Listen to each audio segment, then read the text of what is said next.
Ok, vamos a ver la inflamación ahora.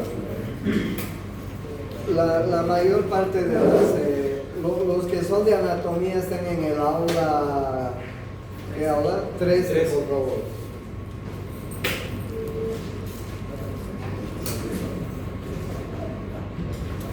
Bien, es la reacción del tejido vivo vascularizado frente a una agresión.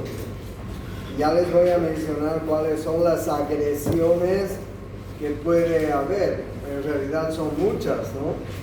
Ustedes se dan cuenta. Doctor Pedraza, va a disculpar. Te cuento que le dije a Jenny que por favor nos cambie de aula porque tus estudiantes son 60 y están en el aula 13. Y mis estudiantes de fisiopato son más de 100, 110. ¿Ah? Le dije a Jenny que por favor nos cambiara de aula y no te había comunicado ni a mí. Y por eso...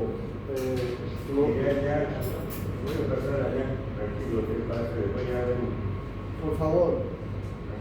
Disculpe, tus estudiantes están en el aula 13. Mil disculpas.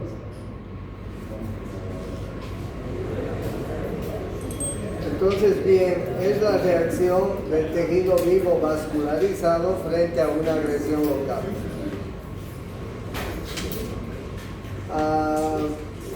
Frente a una agresión. Y el objetivo de la inflamación, como ustedes ven, es limitar el daño celular, eliminar el agente causal, iniciar la reparación tisular. Claro, se dan cuenta en esto, ¿no? Es decir, esas son las limitaciones que va a producir una inflamación.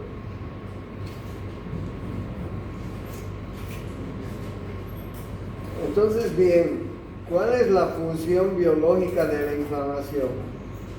Permite, miren ustedes, eliminar microorganismos si es que la inflamación ha sido producida por los mismos, porque no solamente puede haber microorganismos, remover tejido necrótico, iniciar la reparación, y si hay una inflamación excesiva es porque hay un daño celular. Les cuento que en la época de los antiguos guerreros, cuando ellos usaban espadas y peleaban con sus espadas, no era lo importante matar al rival con la espada, como vemos en algunas películas. Lo importante era herir al contrincante, al rival. Los antiguos espadachines manchaban sus espadas antes del combate con tierra, con excrementos de los animales, con la mayor suciedad posible. Ese era el objetivo. Y el objetivo era no matar al rival. Bueno, si podía matarlo mejor, pero basta que le hicieran alguna herida con ese objeto que estaba totalmente contaminado y sucio, con la espada, era suficiente. Porque si alguien recibía una herida con una espada totalmente contaminada y sucia, ustedes se pueden imaginar que el efecto posterior de esta herida era muy grave. Realmente los contrincantes que eran heridos, pues morían, porque en esa época no había antibióticos, no había vacuna antitetánica, no había toxoide tetánico, absolutamente nada. Entonces morían de tétanos, de gangrena gaseosa o de infecciones graves. Entonces, bien, por eso es que el organismo tiene esta función biológica importante que se llama inflamación. Y como ustedes ven, estos son los objetivos de una inflamación. Bueno, entonces miren ustedes si entra un tejido extraño. que no solamente puede ser como les estoy mostrando en la figura. Este tejido extraño puede entrar por cualquier vía a nuestro cuerpo, ¿no es así? No siempre tiene que ser una astilla, o no siempre tiene que ser una herida punzante, etc. Puede ser cualquier otro tipo de inflamación. Entonces, este tipo de inflamación, este tipo de lesiones, va a producir un efecto en el cuerpo que se llama inflamación. Ahora bien, ¿qué tipo de heridas podrían causar inflamación? Miren ustedes, pueden ser incisiones, pueden ser contusiones, abrasiones, laceraciones, punciones, heridas por arma de fuego, abulsiones, agentes microbianos, agentes químicos y tóxicos, agentes térmicos, irradiación y luz ultravioleta. O sea, hay heridas que pueden ser producidas por tipo de lesiones mecánicas o por tipo de lesiones físicas, como ustedes están viendo en la figura. Y hay dos tipos de inflamación: la inflamación aguda y la inflamación crónica. Ustedes se imaginan, ¿no? Claro, en la medicina, los médicos podemos atender inflamaciones agudas con nuestros pacientes o también vamos a atender inflamaciones crónicas, que también son muy frecuentes.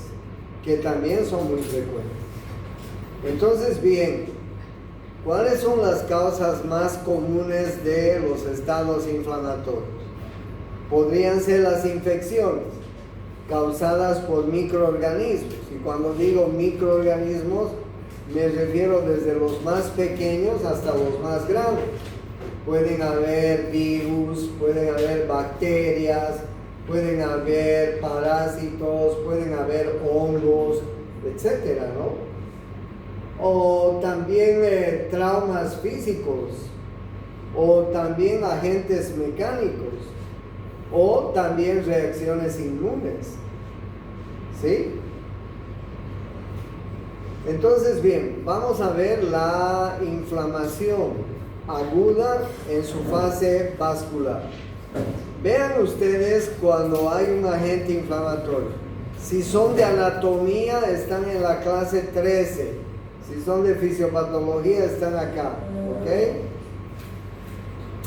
Vean ustedes el agente inflamatorio. Cualquiera de los que ya hemos visto.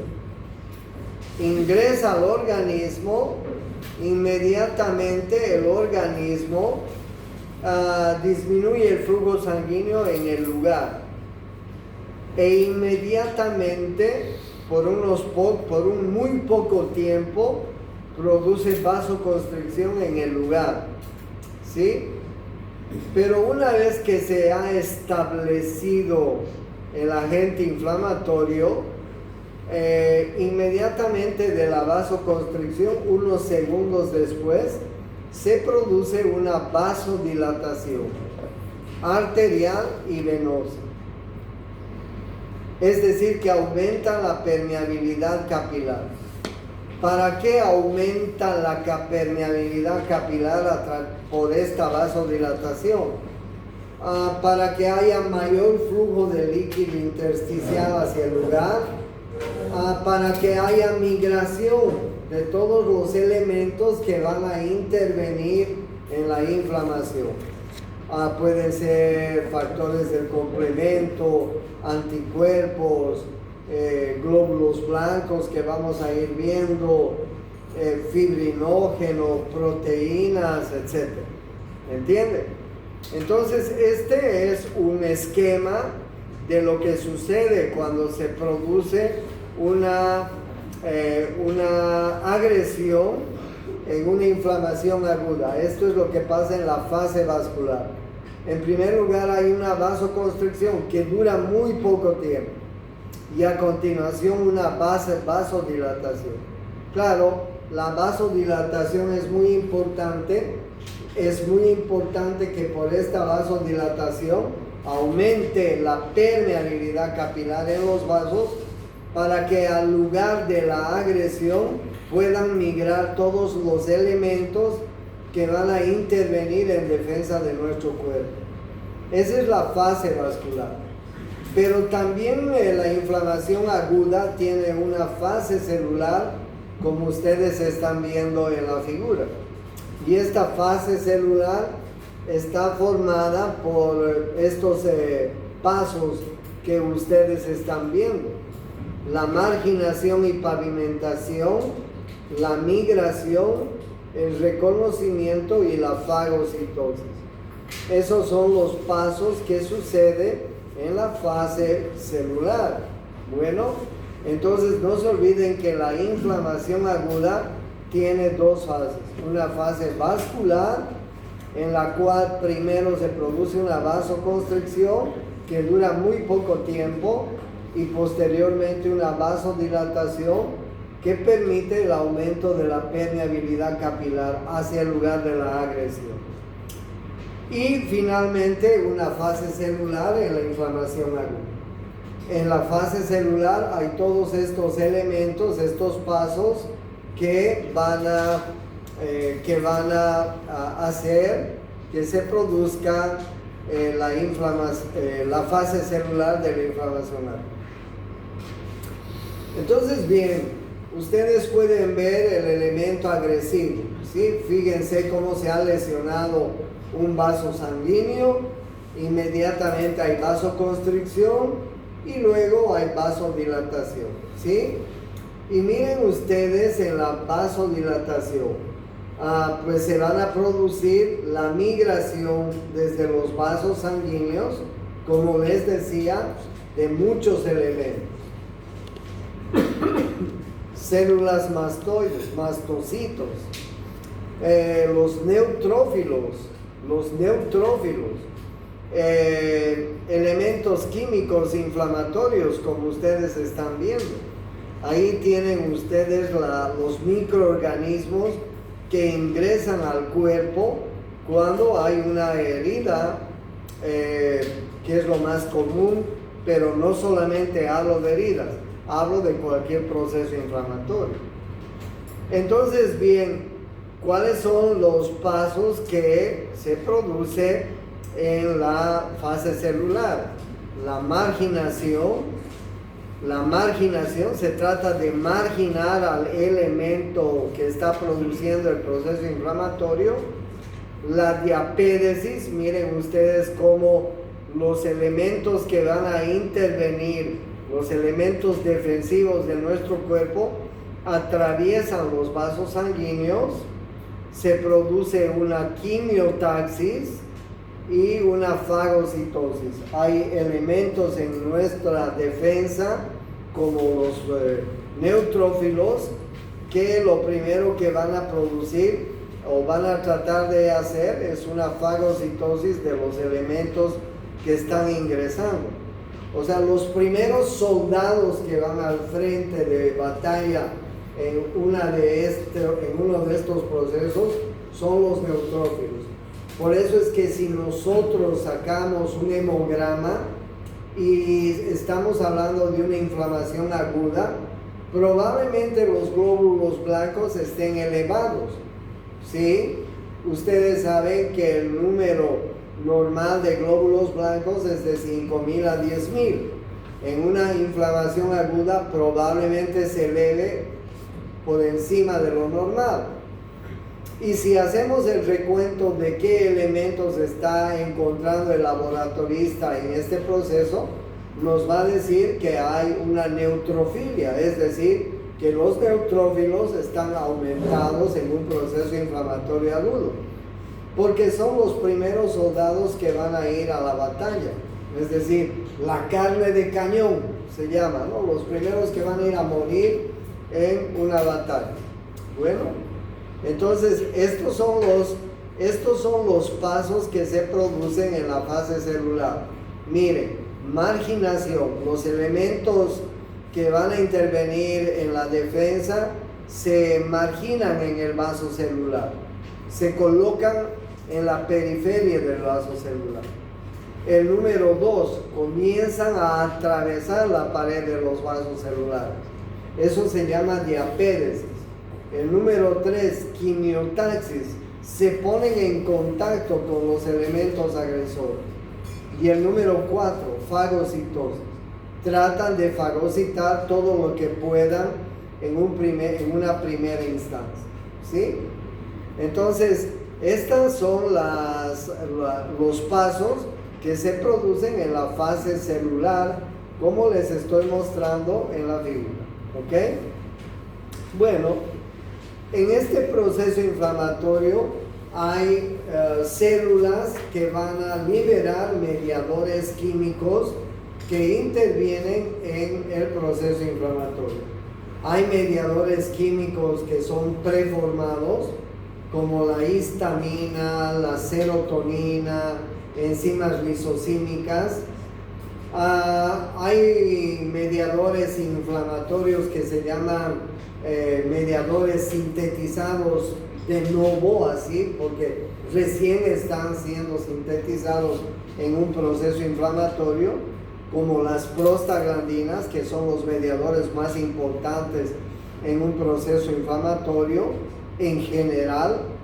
Los leucotrienos son mediadores químicos que actúan en procesos inflamatorios en la vía respiratoria. Por ejemplo, si tenemos un paciente con una bronquitis aguda, si tenemos un paciente con una crisis asmática, que son procesos inflamatorios agudos, no son las prostaglandinas los que se van a liberar, son los leucotrienos. Entonces, en una inflamación, ¿qué tiene que hacer el médico? ¿Qué tiene que hacer el médico para calmar el proceso inflamatorio? Lo que hacemos es dar medicamentos antiinflamatorios, ¿no es así? Ese es el tratamiento que nosotros tratamos de iniciar cuando hay un proceso inflamatorio. En general, los procesos inflamatorios en general liberan prostaglandinas, ¿sí? La mayor parte de los AINES, por ejemplo, que conocemos, son medicamentos que van a tratar de frenar las prostaglandinas, que son los mediadores que se liberan en una inflamación aguda. Si la inflamación aguda está en la vía respiratoria, nosotros tenemos que dar unos antiinflamatorios que se llaman antileucotrienos, ¿sí? Como les decía, en una crisis asmática, en una bronquitis aguda, en un proceso inflamatorio agudo de la vía respiratoria. Pero no solamente son prostaglandinas y leucotrienos, sino que ustedes ven que hay otros factores que se liberan, como el factor activador de plaquetas. Si hay además una hemorragia, las plaquetas van a ser las encargadas de producir una coagulación inmediata, el coágulo blando, que se llama. Y también son liberados otros como la citocina. Entonces, miren ustedes los mediadores que se liberan por las células en un proceso inflamatorio. Son mediadores que ya están preformados, como ustedes están viendo, y son mediadores que se sintetizan de nuevo, es decir, inmediatamente. Pero también hay mediadores que están en el plasma sanguíneo, en la sangre, circulando en la sangre. El sistema del complemento, el sistema de las cininas, el sistema de la coagulación, las fibrinólisis, etc. Entonces, todos estos mediadores que ustedes ven son proinflamatorios. Bueno, por eso es que una inflamación, cualquiera que sea esta, es un proceso muy interesante, pero además muy importante de defensa de nuestro organismo, ¿sí? Ahí ustedes tienen mediadores que intervienen en un proceso inflamatorio. El sistema del complemento, que puede ser directo o alterno, a mediadores como los autocoides, que son las prostaglandinas y los leucotrienos, mediadores como las cininas o quininas, como la bradicinina y la calicreína, el sistema de coagulación que está a cargo inmediatamente por las plaquetas, la histamina y la serotonina. Ustedes saben que una fase inmediata de una reacción alérgica, imagínense que nos ha picado algún insecto y hacemos una reacción alérgica, o hemos tomado algún medicamento, o hemos comido algo que nos va a producir una alergia y se nos produce una alergia intensa en el organismo. ¿Qué es lo que vamos a dar los médicos? ¿Qué medicamentos damos los médicos ante un proceso inflamatorio de tipo alérgico? Antihistamínico, ¿no es así? Antihistamínico. Y ahí ustedes pueden ver una serie de mediadores que intervienen en la inflamación. El sistema de complemento es una serie de proteínas solubles y receptores de membrana que funcionan fundamentalmente en la defensa contra los microorganismos y en reacciones inflamatorias patológicas.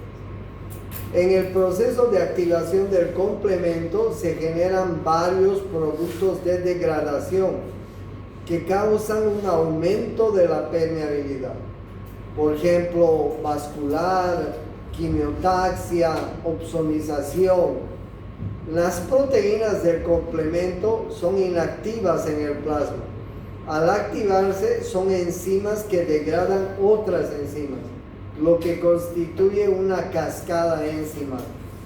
El sistema de complemento se activa, como ustedes ven, sea por la vía clásica, sea por la vía alterna.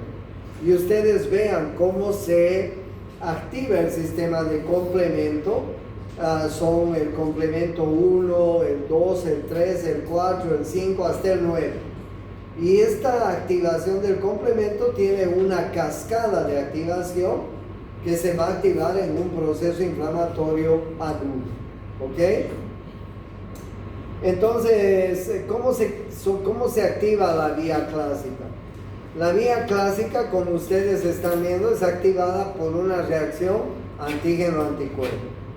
Y la vía alterna se activa a través de C3 por una endotoxina, que es liberada por los microorganismos, que se llama tripsina o plasmina. ¿Ok? De esta manera se va liberando la cascada del complemento a través de diferentes estímulos que ustedes están viendo. No les voy a preguntar esto porque es muy químico, muy bioquímico. Solo les estoy mostrando para que ustedes sepan cómo se va activando el complemento y cuáles son los elementos que activan cada uno de los elementos del complemento, porque como yo ya les mostré, hay una cascada de activación del complemento. Y como les dije en esta figura, el complemento es un conjunto de proteínas solubles que fundamentalmente funcionan en la defensa contra microorganismos y en reacciones inflamatorias patológicas. ¿Ok? Bien, entonces ahí ustedes tienen el sistema del complemento que se activa cuando hay un proceso inflamatorio, que es muy importante porque a la vez el complemento, una vez que se activa, va a estimular a que se activen otros elementos que van a intervenir en la inflamación. Ahí ustedes están viendo el reclutamiento y activación de leucocitos. Ahí están viendo la destrucción de microorganismos por los leucocitos. Ahí están viendo la fagocitosis del microorganismo. Pero ¿quién activa a los glóbulos blancos? El complemento, el sistema de la cascada del complemento como ustedes están viendo en esta figura. ¿Ok? Por eso es que el sistema del complemento es muy importante en una inflamación. Hay otros elementos que se activan en una inflamación. Como ustedes están viendo, los autocoides, que son metabolitos del ácido araquidónico. Y los autocoides son las prostaglandinas, que son los principales elementos que se activan en una inflamación. Y los leucotrienos, ¿ok? Las prostaglandinas son hormonas de acción corta, actúan localmente y son eliminadas rápidamente, sintetizadas por tejido conectivo, sangre, células parenquimatosis. Ya les he dicho que la mayoría de los AINES que nosotros utilizamos como antiinflamatorios son AINES que actúan para frenar la liberación de prostaglandinas, para que el proceso inflamatorio no sea tan exuberante, tan grande. ¿Ok? Los leucotrienos son también otras sustancias activas que se activan sobre todo, como les decía, en inflamaciones agudas del sistema respiratorio.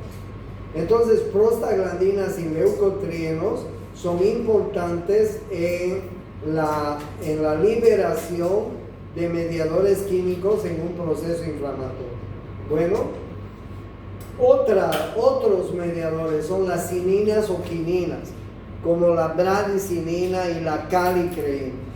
La bradicinina es un polipéptido pequeño activado por la enzima calicreína. Son vasodilatadores y quimiotácticos. La calicreína presente en líquidos corporales en forma inactiva. Son activados por acidosis, por fiebre, por el factor 12 para que se produzca la coagulación en superficies anormales. Miren ustedes las funciones que tienen las cininas.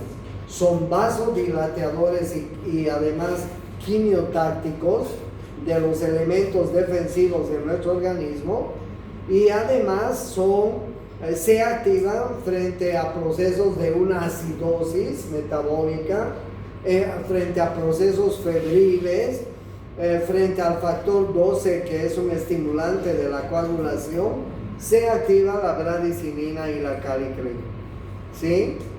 Entonces, bien, ahí ustedes tienen cómo estos elementos se van a activar frente a varios estímulos producidos por un proceso inflamatorio. Y claro, cada uno de estos mediadores químicos va a tener su respuesta en el proceso inflamatorio. Algunos de ellos van a producir los principales síntomas que tenemos en un proceso inflamatorio, que ya los vamos a ver.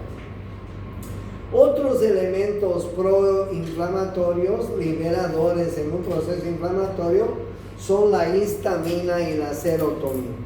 La histamina son liberados o presentes en mastocitos, basófilos y plaquetas, liberados por reacciones mastocitos IgE y fragmentos del complemento C3-C5. Aumentan la permeabilidad capilar. Claro, ustedes van a ver alguna vez en un proceso alérgico que hay una piel enrojecida, que alrededor de esa piel enrojecida se han formado pápulas, a veces vesículas, en fin. Hemos tenido alguna vez alergia a algo todos y sabemos cómo es un proceso alérgico. La histamina, la serotonina generalmente están liberados en procesos inflamatorios de tipo alérgico, ¿okay? Que son producidos por una reacción antígeno-anticuerpo. La serotonina presente en plaquetas y en la mucosa gástrica. No existen los mastocitos. Es un mediador que aumenta la permeabilidad capilar. Bueno, Mire, seguimos con mediadores proinflamatorios. Las linfocinas y los neutrófilos, linfocinas o linfoquinas, que son liberadas por linfocitos T, principalmente en reacciones inmunes. Producen quimiotaxis para polimorfonucleares y macrófagos. Estas linfocinas son liberadas en enfermedades autoinmunes. Si una persona tiene una artritis reumatoidea, si una persona tiene un lupus eritematoso, si una persona tiene una psoriasis, tiene un proceso inflamatorio autoinmune, miren ustedes, los linfocitos T van a liberar estas sustancias. Y estas sustancias son las responsables de que estos elementos a veces desconozcan a las propias células del organismo y produzcan reacciones inflamatorias destruyendo las propias células del organismo. Por eso se llaman estados inflamatorios autoinmunes. Los lisosomas de neutrófilos contienen proteínas y proteasas. Activan la vía alterna del complemento. Aumentan la permeabilidad vascular, la quimiotaxis y la vasodilatación. Cada uno de los elementos y mediadores proinflamatorios tienen una reacción en la inflamación. Para darles una síntesis de lo que hemos visto hasta ahora. ¿Cuáles son los elementos que producen vasodilatación en un proceso inflamatorio? Las prostaglandinas. ¿Cuáles son los elementos que aumentan la permeabilidad vascular? Ahí ustedes tienen las aminas vasoactivas, complemento 3, complemento 5, las bradiciminas, los leucotrienos C, D y E. ¿Cuáles son los elementos que aumentan la quimiotaxis? El complemento 5, leucotrienos, otros lípidos quimiotácticos, neutrófilos, en fin. Entonces, este cuadro es importante porque nos da un resumen de cuáles son los elementos proinflamatorios que van a intervenir en las diferentes reacciones inflamatorias. ¿Cuáles son los que producen vasodilatación? ¿Cuáles son los que producen aumento de la permeabilidad? ¿Cuáles son los que producen quimiotaxis? ¿Cuáles son los que producen fiebre? Miren ustedes, el pirógeno, endógeno y las prostaglandinas. ¿Cuáles son los que producen dolor? Las prostaglandinas y las bradiciminas. ¿Cuáles son los mediadores que producen daño tisular? Los neutrófilos, las enzimas lisosomales, macrofágicas, metabolitos de oxígeno. ¿Sí? Claro, ustedes saben que en un proceso inflamatorio hay 5 signos cardinales, ¿no es así? Que enseguida les voy a mostrar. En un proceso inflamatorio, ¿cuáles son los signos cardinales? Calor, rubor, tumor, dolor y pérdida de función. ¿Sí o no? ¿Estamos de acuerdo con esos signos cardinales? ¿No es cierto? ¿Por qué se producen estos signos cardinales? El calor, porque se ha producido una vasodilatación, ¿sí? El rubor, el enrojecimiento del proceso inflamatorio, el aumento, el tumor, el aumento de volumen, el dolor y la impotencia funcional. ¿Por qué se producen todos estos signos cardinales? Porque hay mediadores proinflamatorios que son los encargados de ir produciendo estos signos cardinales de la inflamación. ¿Ok? Cada uno de estos signos cardinales están siendo producidos por mediador. Miren ustedes, se han debido dar cuenta que las prostaglandinas intervienen en varios de estos procesos de la inflamación. Por eso es que nosotros, los médicos, utilizamos antiinflamatorios. Los antiinflamatorios clásicos que conocemos desde la aspirina, desde la aspirina, tienen funciones para evitar que el proceso inflamatorio aumente, ¿no es así?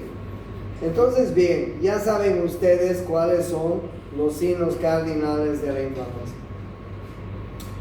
¿Cuál es la evolución de una inflamación aguda?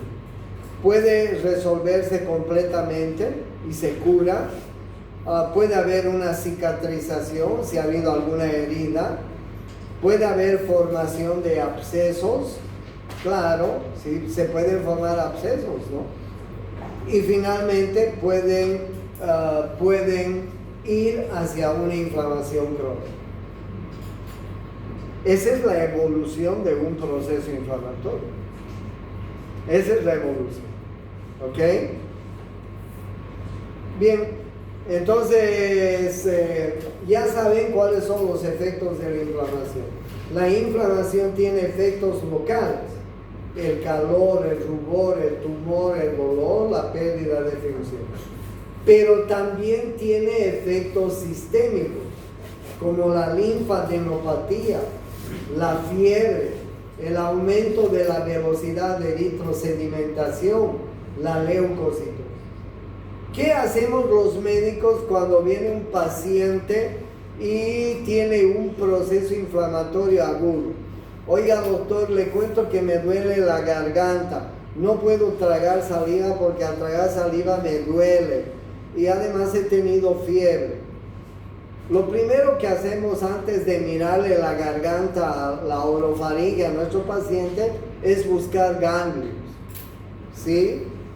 ¿Qué pasa si una señora que estaba dando de lactar a su bebé, pues tiene un absceso en la mama? Se le ha inflamado la mama, le ha dado una mastitis y luego ha hecho un absceso. Antes de revisar la mama de esa paciente, vamos a buscar ganglios axilares. ¿Qué pasa si un paciente tiene una inflamación genital? Una mujer que tiene una leucorrea, un hombre que tiene una enfermedad de transmisión sexual. Antes de revisar los genitales, vamos a ver si hay linfadenopatía alrededor del órgano, ¿sí? Si los ganglios están aumentados de tamaño, ese es un signo muy evidente de que hay inflamación y probablemente hasta una infección, ¿no es así?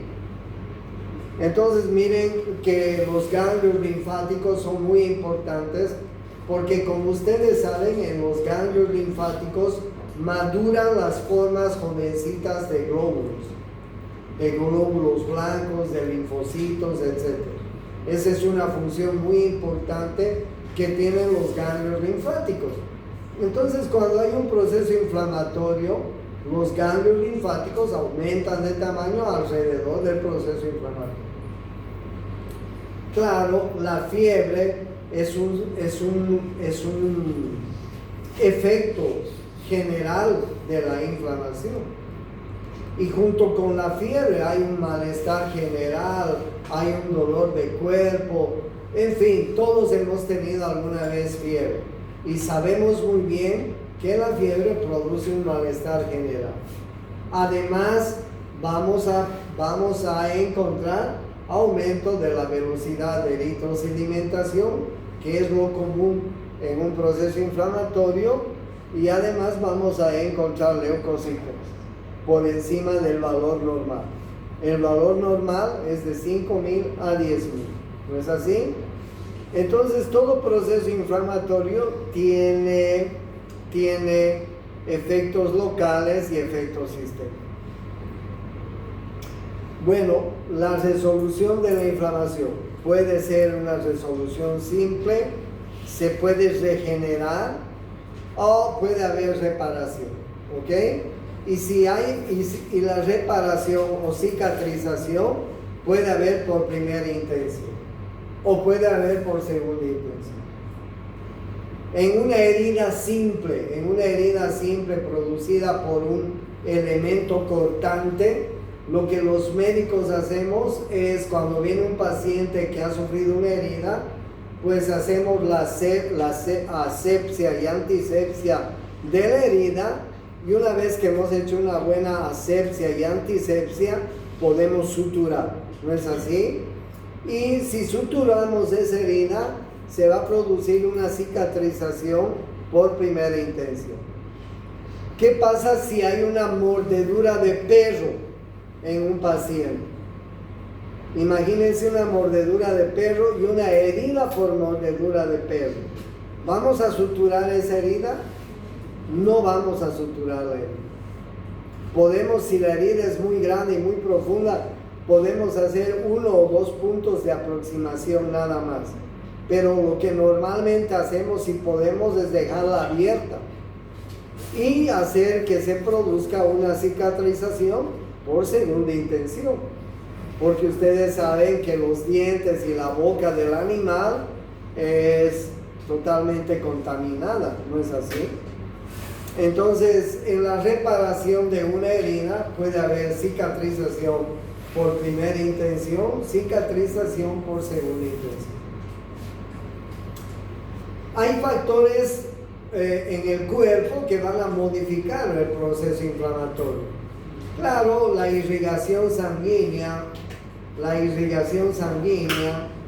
si un paciente tiene una buena irrigación sanguínea, tiene glóbulos rojos adecuadamente, si no es anémico, etc., va a haber una buena irrigación sanguínea. Ese es un factor importante en la respuesta inflamatoria. El estado nutricional de un paciente, la presencia o ausencia de infección, enfermedades como la diabetes, tratamiento con corticoides, el número de leucocitos. Vean ustedes cuáles son los factores que pueden modificar un proceso inflamatorio. ¿No es así? Es muy importante que nuestro cuerpo, nuestro organismo, esté en un buen estado para que haya una buena respuesta inflamatoria. Pero depende también de la condición de nuestro cuerpo, porque hay ciertas condiciones que pueden desfavorecer una buena respuesta inflamatoria. ¿Ok? ¿Cuál es la orientación terapéutica? Mejorar o tratar la insuficiencia del órgano vital. Tratar el estado de shock si hay un proceso de desangramiento muy profuso. Limpiar las heridas y las soluciones de continuidad. Y si es posible, después de la asepsia y antisepsia, usar antibióticos, ¿sí?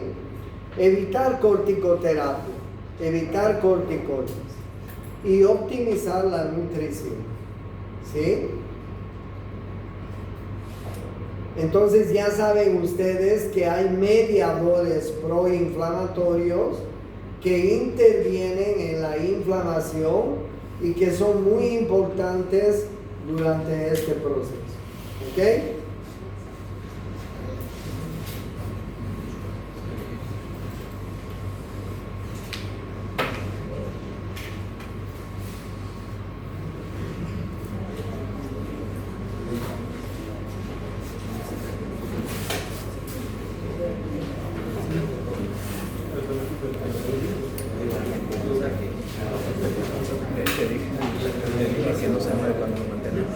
Porque estamos terminando la primera parte de fisiopatología. Voy a entrar a la parte de sangre y después vamos a dar el primer examen de fisiopatología. Lo que les voy a pedir para los que les he dicho, para todos que les he dicho que hagan un pequeño artículo científico, es muy simple. Lo que tienen que hacer es buscar en el Google cuáles son las principales páginas, de trabajos de investigación en medicina o las principales revistas que hay en el mundo. Entonces, en español si quieren, y si saben inglés, en inglés. Entonces ustedes ven las diferentes direcciones de páginas en investigación seria que se hace en el mundo. Escogen tres. Ustedes tienen un tema. Y en base a esos 3 artículos sobre el tema, ustedes van a hacer una revisión del tema que les ha tocado o que les está tocando. Es muy fácil el artículo científico. Por otro lado, les quiero mostrar, si me permiten, por favor, 5 minutos más. Les voy a mostrar cómo quiero que hagan el trabajo.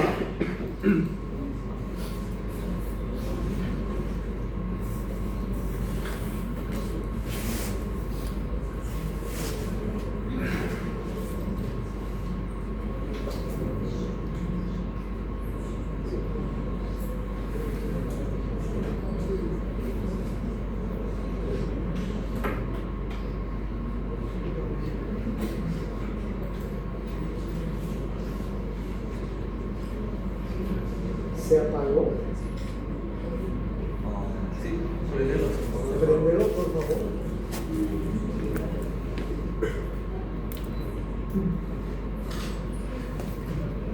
Entonces, ¿qué tiene un artículo científico? Es muy simple. Primera cosa, no tiene que ser largo. Ustedes han visto y han leído alguna vez una revista cualquiera científica. Y si leen un artículo, el artículo es corto, no es largo.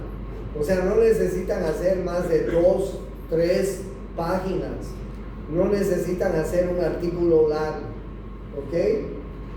Y el artículo está compuesto de estos elementos que les voy a mostrar enseguida.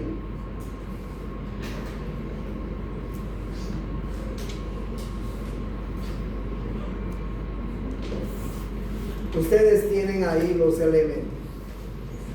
Primero, obviamente, que está en una página está el título del artículo, el autor, la universidad, etcétera, ¿no? Eso he obviado. Pero la primera página tiene el título, el autor, la universidad, en fin, la fecha. A continuación, ustedes en la segunda página van a hacer una introducción del tema. ¿Qué están revisando? Sí, el contexto del tema e informe del propósito. Es decir, ustedes van a poner, he hecho la revisión de 3 trabajos con referencia a este tema y estos 3 trabajos me han orientado a hacer este resumen que a continuación presento. La introducción es muy corta, no es más de 5 líneas, ¿ok?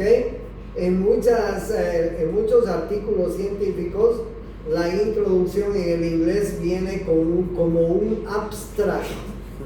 Ustedes han debido leer en alguna revista científica el abstract, que es la introducción y que muchos autores hacen el abstract en inglés y en español. Sí, esa es la introducción. No les pido mucho. Si no pueden hacer en inglés, no lo hagan. Si pueden, háganlo. La metodología es cómo se estudia. Explica cómo realizaron la investigación, los resultados, cuáles fueron los hallazgos, presentan los datos obtenidos.